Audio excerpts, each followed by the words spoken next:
gun violence sort of acts as a social contagion, one shooting leading to another.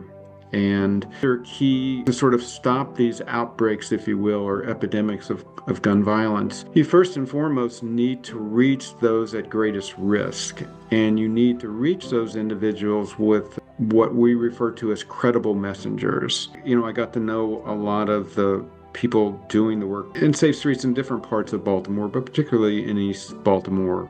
They're paid for 40 hours a week, but they work many more hours.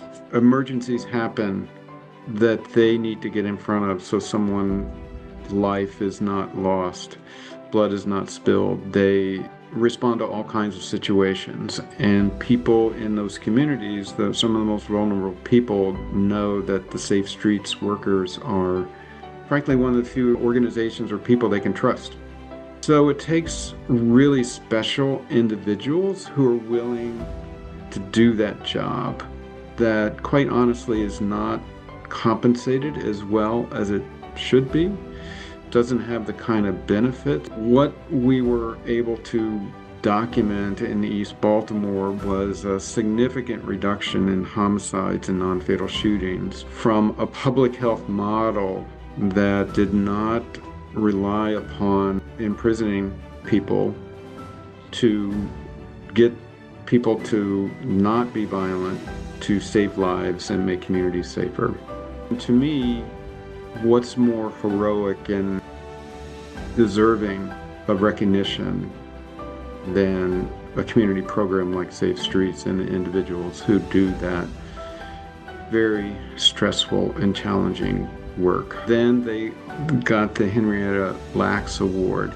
That kind of recognition from Johns Hopkins, viewing them as public health heroes, was transformative. So Dante Barksdale, he started out as a violence interrupter in McElderry Park. I brought Dante into my classroom. My students absolutely loved them and appreciated what they did.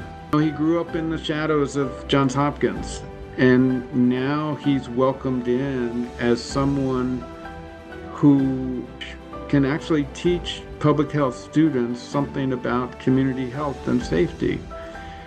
And it was just so exciting and sort of transformative to him. He went from being a frontline violence interrupter to being a key individual leading the entire program across the city.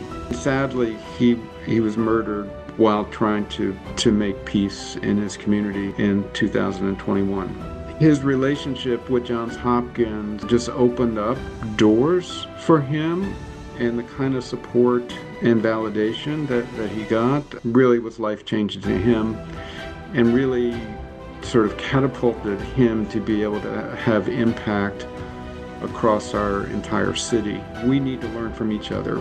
Programs like Safe Streets have things to teach us in our academic institutions, but I think it goes the other way too. And we both can grow best by building those relationships.